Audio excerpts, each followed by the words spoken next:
Ever since the early days of cinema, there's been this trend of giant monsters destroying everything in their path. Monster movies, if you will. And while in real life that would be horrifying to watch, there's something exciting about watching it from the safety of a theater seat. Unless you have clinical depression, then nothing's exciting. And it doesn't even seem to stop with cultural boundaries. In America, you got King Kong and Beast of 20,000 Fathoms. In Japan, you got tokusatsu and kaiju films. Everybody seems to love monster movies.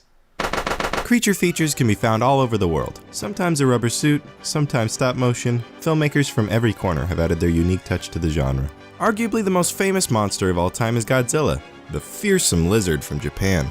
Godzilla has some great movies, but I'm not sure if he's my favorite kaiju. I think I prefer my boy Rodan. Now, we're throwing around terms like monsters and kaiju and creatures. What does all this mean? I don't know. I've looked up the word monster in a few different dictionaries, so let me try and come up with a summarized definition that makes sense to me. A monster is a plant or animal or... Wait, there's the golem. A monster is an animal, plant, or object with an abnormal, frightening form. We're talking Frankenstein's monster, we're talking vampires, we're talking Totoro. Usually when people use the word monster, they're using it negatively, but there are good monsters, like Totoro. Now the word kaiju.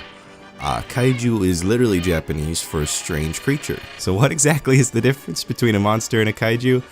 I don't really know. A strange creature and a monster, that's a strange creature. But then there's also Daikaiju, which means big kaiju. Does that just mean a large monster like Godzilla?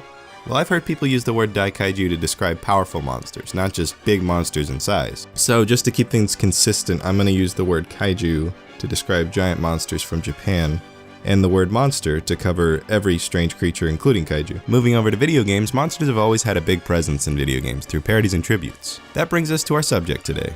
Rampage World Tour, ported to the N64 on March 30th, 1998 in the United States. This game is a remake of the original 1986 game Rampage and serves as a reboot of sorts with a brand new art style and story.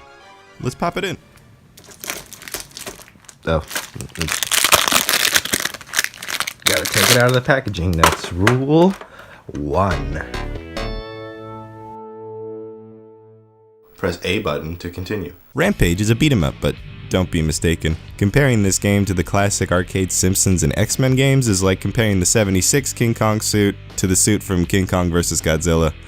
Although this game isn't that bad. No, it's more akin to the suit from King Kong Escapes. It works, but there's just something off about it. The objectives are to destroy and eat everything in sight, a well-rounded diet. Let's talk playable characters. First we got George, who's an obvious parody of King Kong.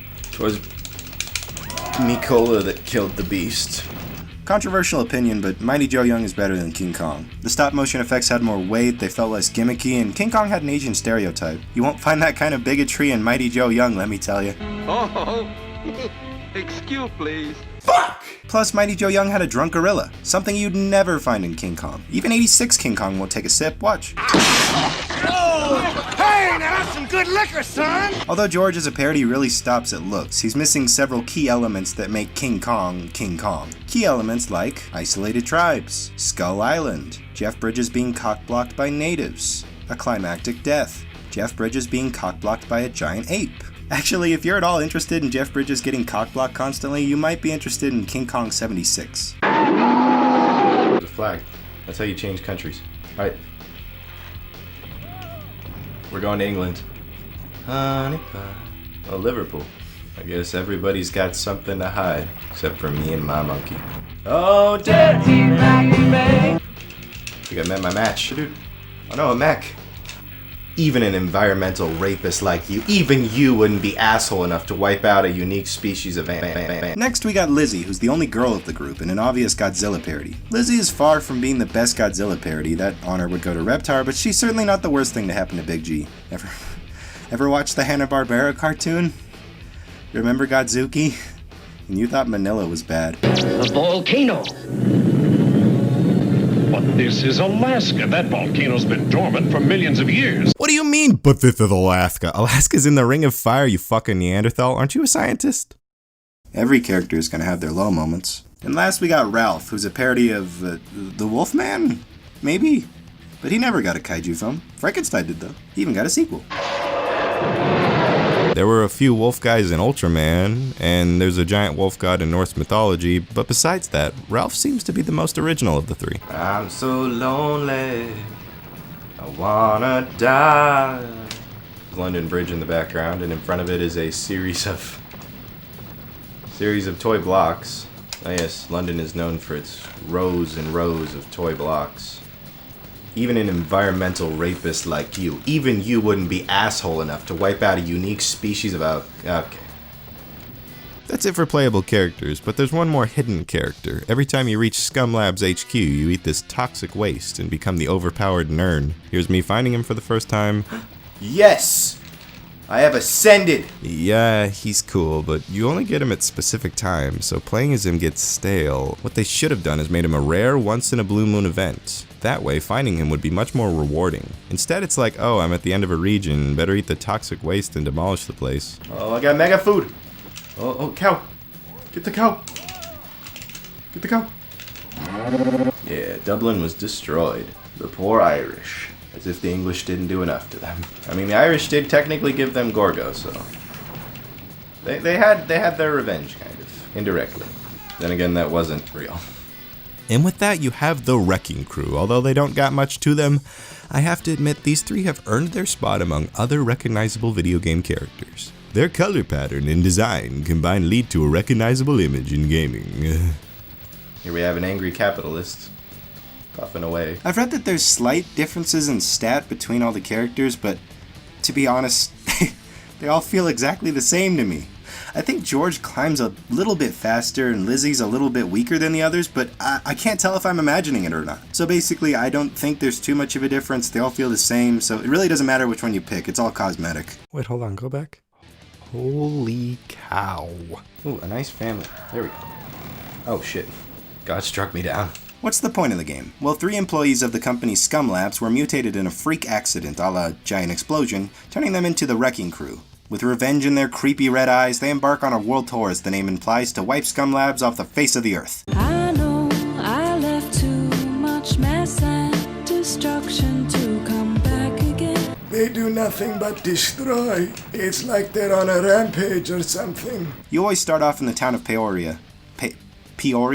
This place. But using the sign, you can decide where in the US you want to go first. That's something I find strange. In a game called World Tour, a majority of the levels are in one country. The most American bird ever. At a whopping 5 frames a second. Some kind of world tour. Some regions are extremely short too, being only 2 or 3 stages. I need to grab a bite to eat at Greasy's.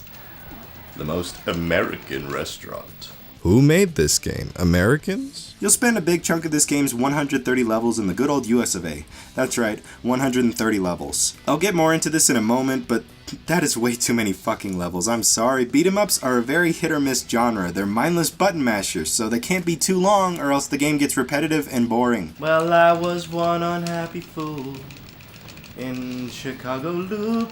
You're gonna have a hard time keeping this quiet. As for gameplay, your goal is to destroy every city one by one, trying to destroy everything before the Air Force comes and bombs the city to the ground. You can earn points by destroying cars, eating people, smashing buildings, finding secrets. Pretty basic. Finding little bonus items inside of buildings can earn you extra points, give you special powers, fuck with you. A lot of them just fuck with you. Like the rubber ducky, which, if hit, makes the Air Force come early. Thanks. Baton Rouge, Louisiana, Indianapolis, Indiana, and Mario is the capital of Ohio. Now we're in Carbondale. I'm in the jungle. Cow.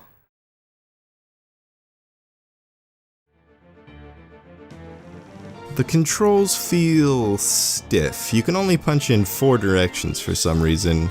If you could only punch in 8 directions, I'd be complaining, but 4, come on guys, it's a bit archaic for 98.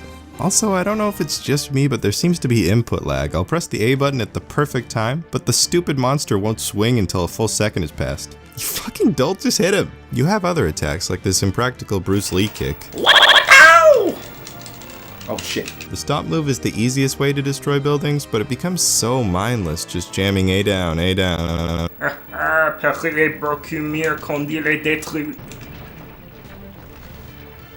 There's a Greasy right across the street from another Greasy. No, they're on the same street. What the fuck does Scum Labs even sell? Toxic sludge? That doesn't sound like a very successful market, but hey, the best products are the ones you didn't know you wanted, I guess. Athens destroyed. What about the Parthenon? Got the Parthenon at the last second. Houston, we have a problem. I still got 100 fucking levels. Jesus Christ, this game is long. Now, when it comes to graphics, I think this game is actually pretty stunning. They're going for this claymation style that they really nailed. Everything else in this game is 2D. The buildings, the cars, and all the little people are all pixelated. Bilbao, Spain. We're on our way to Spain. There's nothing else to gain. Hit everything in sight, we're in Madrid. But the greatest looking things in this game are the backgrounds, not the mountains or the buildings. They look kind of crappy, but the sky. In some levels, the sky looks breathtaking for an N64 game. Maybe I'm just a sucker for blue skies, but damn, some mighty fine blue skies. Oh my fuck. Oh my fuck. Oh my god. Quit jumping off the building, you big hairy fuck. Jesus Christ, for a fucking monster, you sure take a beating, dude. Whenever you got multiple enemies, you'll find yourself getting knocked over several times before you can even counterattack. I don't necessarily want the game to be easier, but come on, I'm a giant monster and I keep falling on my ass. This shit would never happen to Godzilla. Shit, I doubt it would even happen to Gorosaurus. It's just ridiculous. I mean, maybe what happened to Anguirus, maybe he inspired the gameplay. Thank you, Anguirus. You finally did something right. There's two Space Needles, apparently. Okay. Oh, shit. I can't stand a chance. This one's too strong. No. Like I said, the game is too fucking long. Having beaten this game a few times through on console has been a chore every single time. I can only imagine what it's like beating it on an arcade cabinet. But then again, most people don't usually beat arcade games. They usually spend a few quarters on it and move on. That's where I have to give this game credit. It's fun in short bursts. Playing a few levels can actually be really thrilling, but going out of your way to complete the whole game is not worth it at all. Whenever I play this game, I usually play 10 or 20 levels before I'm done, and you know, there's nothing inherently wrong with that. Some games are only meant to be fun in small doses. Not every game is going to be a masterpiece from start to finish. Sometimes you're going to find a game is only really fun when played a certain way, and that's alright, you know? Cairo. This looks like Cairo, right? Who could forget Cairo and the famous 300 pyramids? Another thing I give this game is there's unlimited continues. There are lives, but it's kind of weird. You earn them after a certain amount of points, but all it does is refill your health after it dissipates. If you have no lives, all you gotta do is press A and you're back in the game. Kinda makes life pointless. I mean, this whole continue process gets really tedious, especially during late game when you're dying almost constantly. But hey, they never send you back to the start, so for that I'm glad. Hey, you can call me Bubbles, get it? Michael Jackson's monkey was Bubbles, although it wasn't a gorilla, so it doesn't really make much sense, but you get what I mean. The Leaning Tower of Pizza. The music is alright. It's all mostly just super generic hard rock and thrash metal. There's only 6 songs on the soundtrack and 3 are dedicated to the characters.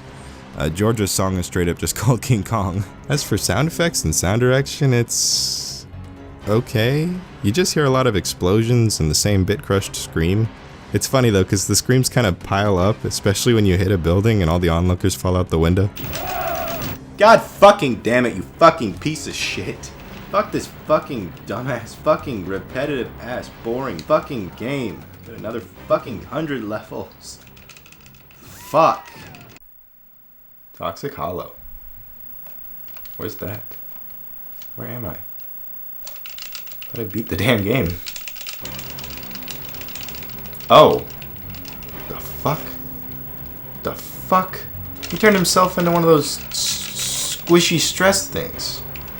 Fuck off, you stupid idiots. Lunatech. Oh. Come here, Neil Armstrong. I won't put my hands up. So they're on the moon. There's that dude again. Who took a bite out of the world? Him? The man surviving without a helmet. Well, he's got a helmet on, but doesn't seem to have any way to protect him from, space. Oh, fuck, I killed him.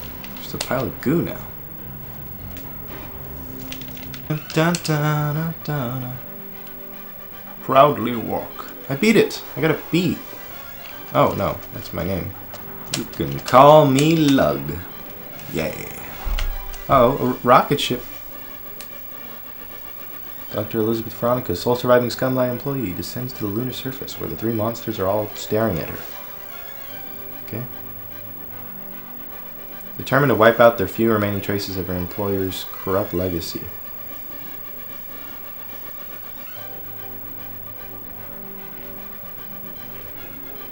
Uh-oh. Determined to wipe it. Oh, it has the same thing. Oh, did she kill him? No, she shrank him.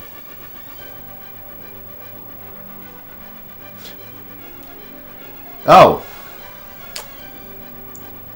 Okay. And that was Rampage World Tour. It was pretty mediocre. They somehow made an already mundane genre even more mundane. But it's fun in short bursts, and for a game like this, that's all it really needs to be. Playing through it all the way is tedious and not very fun, but playing a few minutes of it with your friends is pretty fun. That being said, I wouldn't, unless you find this game like at a garage sale or at a thrift shop, I wouldn't seek this game out particularly. Unless you really like N64 games like me, then you have my permission, I guess. Goodbye, my friends. Je vais à l'amour.